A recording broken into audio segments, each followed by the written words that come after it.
Hey guys, Weeby News here, and today we're going to be discussing some Danganronpa 2 Mastermind AUs. Just like the last video, I'm going to be featuring some of your comments and scenarios that you left on my last one, and on the Mastermind post that I made. Also, I'm going to be ordering the video based on the popularity of the characters I included in the poll. I do want to add a disclaimer for this video too. Most of these are not going to connect to the Danganronpa 2 canon at all, which I mean basically I'm going to be disregarding some of the major twists, like them all being remnants of despair, it taking place in the New World program, etc. And I'm gonna swap them out for new twists. With some of the characters, it's interesting to play around with how it could connect to Junko and the Remnants of Despair and the canon story overall. But with most others, it just kind of makes them blend together. And in my opinion, the motivations get kind of boring since it all comes down to they did it for their beloved Junko. And whether they do it because they love her so much or they hate her so much, in my opinion, it's just too much Junko, so I just wanted to get that out of the way, and I think you guys will agree with me once you hear some of the AUs. Overall, in my opinion, it's just a lot more fun to come up with something totally different from most of them. Also, before I get into the video, please do leave a like and a comment and subscribe if you do enjoy these Mastermind videos. And if you guys end up liking this video, then I'll likely make one for V3 too, so let me know which characters you think would be the most interesting for that one, and I may end up featuring it in the next video. Also, I honestly wouldn't mind making another one for Danganronpa 2, since there's some characters I would have liked to have talked about in this video, but just kind of ran out of time to. But yeah, without further ado, let's go ahead and get right into the video. First up is Mikon, who scored last place with 9% of the votes. And even though she didn't do very well in this poll, I do still think she's a pretty popular mastermind choice overall in the fandom, since I have seen a ton of fan art for her. And I can kind of see why she would be a popular choice, since we do get to see her go full-blown villain in chapter 3, which of course is everybody's favorite chapter. Just kidding. But for real, even though that chapter is questionable in a lot of ways, I do still think that Mikon was one of my favorite killer reveals. There's just something so captivating to me about seeing a sweet, timid character like Mikon just totally lose their mind. I never expected to see her as a killer, but once it happened, I felt like it made so much sense, and it just kind of complemented her character really well overall. And also along with this, I think a lot of people, including myself, were pretty skeptical of her execution since we never actually saw her die in it. And also, if you play through her free time events, you learn that she suffered from a ton of trauma that I think could easily push her into going full despair mode even without Junko's help. For those of you who are unaware, I'll briefly summarize her backstory. In her free time events, she tells Hajime that she was frequently physically abused at school and home alike, and that nobody would treat her wounds, which led her to taking interest in nursing so that she could treat herself. At one point, she offers to take her clothes off for Hajime to put him in a better mood since she was so worried that he was upset. And this to me heavily implies that she was likely sexually abused before too. Since she offers it so casually, it seems like unfortunately it's something that she's probably had to do pretty often to appease others. She mentions how others have thrown darts at her, used her body to put out cigarettes, made her squeal like a pig for their enjoyment. So this obviously is what made her such an anxious and scared individual. But we don't learn just this through her events. We also see some deeper sides of her personality that have grown from this too. First, she reveals that her worst fear is being ignored, and that she actually prefers negative attention over none at all, since in her opinion she feels that not receiving any attention, whether it be good or bad, means that they don't care whether she exists or not. So to me, this implies that a lot of the tripping and kind of fan servicey stuff that she does are likely done on purpose because she constantly craves attention and is unfortunately accustomed to only getting the negative kind. And this ties to the next darker reveal about her character, in which she tells Hajime that one of the reasons why she enjoys being a nurse is because sick and injured patients are weaker than her. And it seems like this is likely one of the only times that she received positive attention, since in this case, like I said, the patient is weaker than her and she has total power over their physical health. Therefore, they have to depend on her completely if they want to survive. In this situation, they can't ignore her. In Island Mode, we see a very chilling glimpse into this part of her personality too, when she tells Hajime that she's tempted to hurt him so badly that he'll need to be nursed indefinitely. At one point, she even tells Hajime that she's grateful for the killing game, since her talent is so useful to everyone. So obviously, she already has some motivation to create a killing game without me tweaking her personality at all. Just a warning, I do go full fanfic mode for this part. I don't know if it's like too in depth or not, but I had a lot of fun coming up with like a very specific motivation for her, and I even made an OC. So I hope you guys like my OC. It's not a self-insert, I promise. But anyways, getting back to it, for my AU, her backstory and the start part of her personality will stay the same. She was heavily bullied the same way as in the canon storyline, and goes along with whatever her abusers want in order to receive attention, even if it does involve physical or emotional abuse. Like in the canon storyline, she starts off treating her own injuries and eventually starts helping others too. She feels great satisfaction from helping them, but also relishes the fact that they depend on her so much. She makes her first friend ever in middle school, and we're going to call her Yui. So basically, Yui broke her foot and wasn't able to play with her normal friends during recess. Mikon comes along and gives her advice and medication and spends time with her. And in the scenario, I'd make it to where Yui's parents aren't very reliable and that they neglect her, so she's not getting proper attention from them. And so that's a big reason as to why Mikon is so helpful to her. She's so happy to finally have a friend who relies on her, but once Yui heals, she abandons Mikon since she's an outcast who's terribly bullied, and the culture of the classroom is to only give her negative attention. So after she heals, when Mikon tries to approach her and hang out again, she rejects her and tells her to never talk to her and that they're not friends. After this, Yui never bullies her and instead ignores her until she eventually transfers schools. She does this because she feels guilty and still honestly likes Mikon, even though she's scared to befriend her due to the other students. She thinks that ignoring her is better, but little does she know that that's the worst thing that you can do to Mikon. After this, something in Mikon snaps, and she becomes obsessed with trying to recreate that friendship feeling, but this time she wants to make sure that there's always somebody who needs her, even if that means sabotaging them. She starts poisoning people's food and setting up traps, obviously not enough to kill them, just enough to where they're like injured or sick so she can take care of them. She spreads the pranks out to different people so it doesn't get traced back to her, but enough to where there's still always somebody to nurse back to health. She begins noticing that she enjoys injuring those who bullied her the most. Having power over the ones who treated her the worst was exhilarating. She felt as if she had their life in their hands, and she realized that she enjoys this attention so much more than being abused. And like I said, this all starts in middle school, so by the time she gets to Hope's Peak Academy, she's too far gone. Almost everybody at Hope's Peak treats her normally, so instead of trying to get negative attention by tripping like in Danganronpa 3, she instead repeats what she did in middle school and starts sabotaging people in her class so that they'll eventually need her to rely on. And since Sayonji is the only one who openly bullies her, she decides to focus on her the most, to the point that Sayonji wonders if it's truly only coincidence that she's getting sick and injured so often, and that somehow Mikon always seems to be nearby. Eventually, Sayonji confronts her about it, and Mikon doesn't really put up much of a fight, enjoying that Sayonji finally realizes the control that she has over her well-being. Freaked out by her admittance, Sayonji goes off calling her a psychopath and telling her that nobody cares about you, so you have to force them to. After this, something in Mikon snaps and she kills her in a fit of anger. And then she realizes that ending life is the ultimate power that she can have over a quote-unquote patient. She also takes what Sayonji said to heart and begins to feel that nobody in the class cares about her. Unless she injures them, they don't look for her or rely on her. And if they ignore her, then that means they don't care about her existence. And that's even worse than hate. So in order to get them to rely on her and satisfy her craving to kill, she sets up the killing game where she can feel important through both helping them and toying with their lives. During her mastermind reveal too, I like to think that when they ask her why she did this, she responds with, "It's because I loved you guys so much, but you didn't feel the same way, so I had to find a way to force you to." That way it kind of fits her same reveal in chapter 3, but instead of being yandere for Junko, she's yandere for the entire class. But this will conclude her section. I hope you guys enjoyed it. I hope I didn't get too fanficky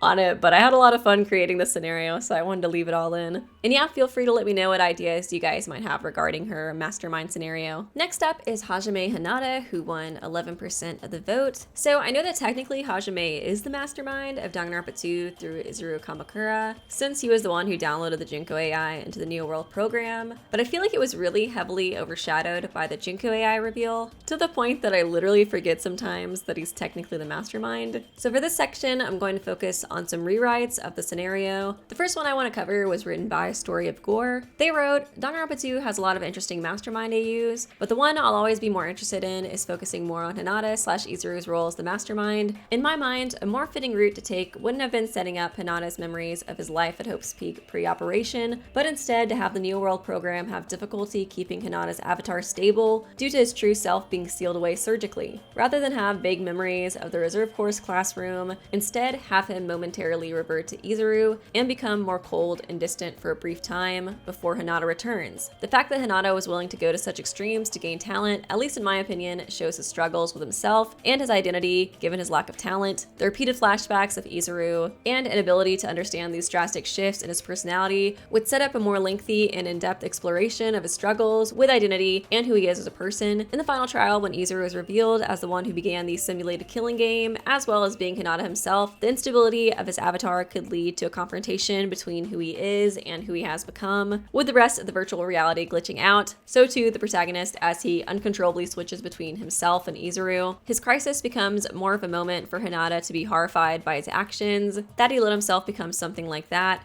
this killing game started by his own hand. I really love this scenario, especially how it affects the 6th trial. I love that trial in Danganronpa 2 because of some of the insane reveals, like how the students were remnants of despair, and how Hajime was Izuru Kamakura. But like I said before, I do feel like AI Junko got way too much spotlight. If Hajime began switching between himself and Izuru, we could see the horror he has to face accepting this part of himself and the actions that led to it, like they mentioned in their comment. I feel like this would be a lot more climactic and personal to the characters we've been following, since Hajime has to literally face himself and the others have to face who their friend became. In my opinion, I just think it would be a lot more emotionally satisfying to see them confronting Izuru as the climax rather than the Junko AI. But we can also take this idea a bit farther with the 2nd scenario, and this one was inspired by Strawberry Ishinis' comment. They wrote, "Personally, I like the idea that Hajime would have been a more active mastermind. Like, Izuru is such a cool character and they could have done more with that. Imagine him being taken over in the game and then testing out if Hope would win in person. Because it turns out he manipulated somebody into killing, how would everyone react then?" So in this new scenario that I'm going to talk about, I'd like to think that instead of seeing short flashes of Izuru's personality, what if he changes to Izuru for a whole chapter or even 2 or more of them leading up to the climax? In Danganronpa 3, it's implied that he masterminded the killing game to see whether or not hope or despair is better. So like they mentioned, he could use this time to see firsthand which is greater.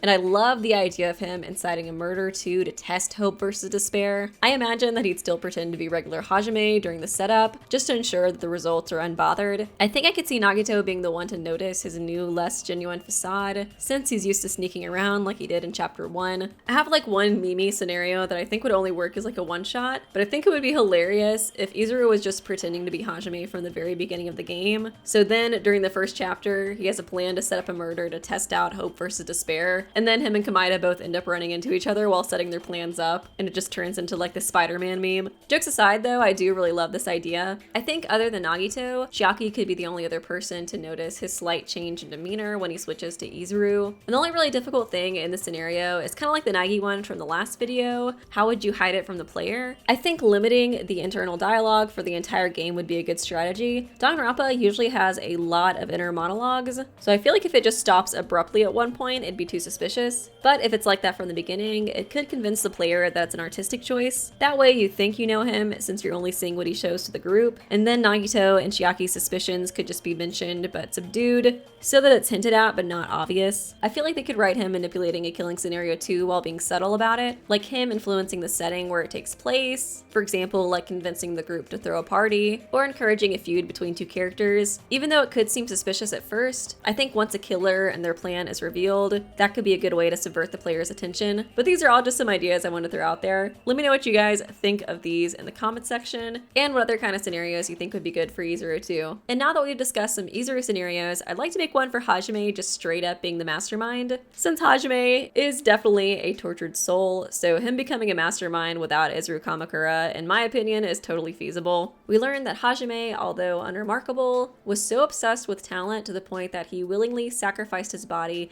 to become Izuru Kamakura. So in this AU, he's experimented on by Hope's Peak Academy, just like in the original, but this time, instead of him becoming Izuru, the project gets cancelled and they decide that he's not a compatible enough host. But at this point, he knows way too much confidential information, and they've already messed with his body in irreparable ways. So instead of trying to fix him, they plan to kill him instead. But Hajime catches wind of this before it happens and is able to escape. After this, he decides to get revenge on Hope's Peak Academy by putting their most successful class through a traumatic killing game stream and broadcasting a live feed of the event to the school board. He recruits other Reserve Corps students who are abused by the Hope's Peak projects to help, and they all work together to hack into the pod chamber in Danganronpa S that was meant to be used as a talent training summer camp so that they can instead turn it into a killing game. In this version, a big plot point would be how heavily injured Hajime's body is from Hope's Peak's experiments. This would be one of his main influences for wanting to create a killing game, since he can't move without feeling the physical pain that they caused him. He decides to make the killing game take place in the pod chamber since his body is too weak to witness the Ultimates killing each other up close in the real world, and he wants to experience the despair up close. But yeah, this will conclude Hajime's section. I hope you guys enjoyed it. Next up is Kamida, who won 3rd place with 13% of the vote. Kamida is obviously already a little bit unhinged, so him becoming a mastermind really isn't all that far of a stretch. His free time events explain pretty well why he acts the way he does, so for those of you who are unfamiliar, I'll summarize it really quickly. Basically, we learn that throughout his whole life, he has lived in a predictable yet tragic cycle of good and bad luck. Ever since he was a child, he would have traumatic experiences, such as his parents dying suddenly, to then be rewarded with the luck of gaining freedom and their inheritance. Another example is when he tells Hajime that in middle school, through a stroke of terrible luck, he was kidnapped by a murderer, but after he was rescued, he realized that the lottery ticket he found while stuffed inside a trash bag was a winning ticket worth 300 million yen. So the way that Kamida copes with this extreme luck is by trying to control it and focusing on the positives that come with the good luck. He hates the awful, despair-inducing events, but in his perception, they're unavoidable. So he decides to try to cause these terrible events so that he can control the despair that comes with the bad luck and blissfully await for the hope that comes after. I feel like the easiest and most obvious way to make a mastermind scenario for him is just to keep his personality the same and say he created the killing game for despair so that an even greater hope could shine brighter in the end. But in my opinion, that's a little bit boring since we're not really changing anything. And come on, it's an AU video. So I want to try to make these a little bit more creative than that. So my idea is to twist the way he looks at his luck cycle. So the AU starts off the same. In his childhood, he experiences this insane cycle of good and bad luck, but this time, instead of staying optimistic about the good in his cycle, he only focuses on the negatives. In this version, the inheritance and the freedom he gains from losing his parents means nothing to him. Money can't buy human relationships, and all he really wants is his parents back. Instead of being glad about the lottery ticket he found when he was kidnapped, he just wishes he could walk downtown without suffering from a panic attack because of the trauma that event caused him. He doesn't love the hope that comes after the events. How is money supposed to fix his trauma and loneliness? So if anything, in this version, he hates hope because it's supposed to be consolation for these terrible events, but it doesn't fill the hole inside his heart at all. Then finally, just like in the canon, he gets diagnosed with a terminal illness and is shortly after accepted into Hope's Peak Academy through the lucky student lottery. This is the final straw. He's forced to attend an academy that represents everything he hates. With his impending death looming over his shoulders, he decides to make his final act, destroying the hope that he loathes so much. He hates his fellow classmates at Hope's Peak Academy since they symbolize hope, and he's extremely envious of their lavish lives filled with nothing but good luck. So he decides to take out his frustrations by forcing them into a killing game where he can watch the symbols of hope finally experience the same despair he's felt his whole life. I hope you guys like this one. I'm pretty proud of it overall. But anyways, next up is Chiaki, who got 2nd place with 18% of the vote. And I can see why some of the AUs you guys left were spicy.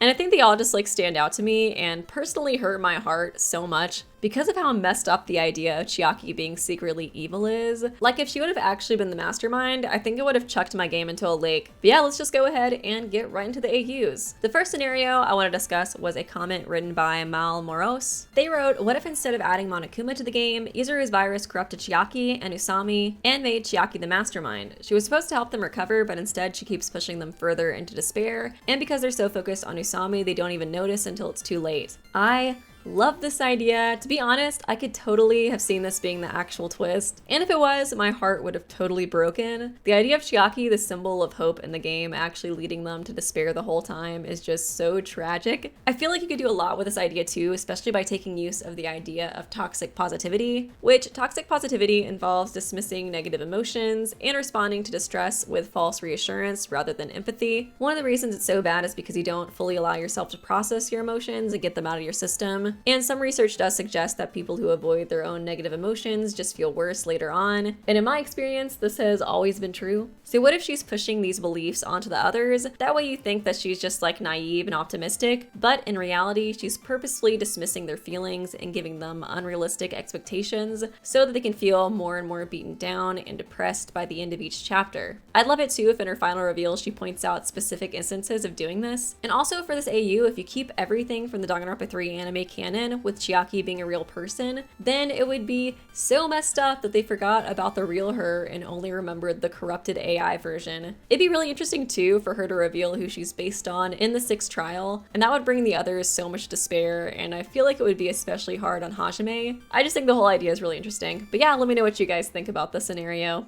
And then finally, we have Sonya Nevermind, who, like Chihiro in the last video, absolutely dominated this poll with 50% of the votes. At first, I thought it was random that she was the most popular character for this AU, but after reading through your comments and thinking about it, I am 1,000,000% on the Sonya Mastermind hype train. There are just so many cool scenarios that you can come up with for her. First, she's the princess of a wealthy country, which gives her the ability and resources to actually pull a killing game off. She also has an obsession with the occult and serial killers, so if exaggerated, then that could be a motivation to want to put the killing game together too. And other than this quirky little obsession she has, she seems really sweet and is mostly cherished by the group, so her being the mastermind would feel like a huge betrayal, especially if she used this fake kind personality to manipulate others who are infatuated with her, like Gundam or Kazuichi. And I can only imagine what Kazuichi's reaction would be to his beloved Miss Sonya being the mastermind all along. That's something that would be super duper interesting to see. Another interesting thing about her that I saw one of you guys post was by a generic YouTube comment channel, and they posted that they were actually convinced that she was the mastermind of Danganronpa 2 while playing, since she inadvertently helped several of the killers.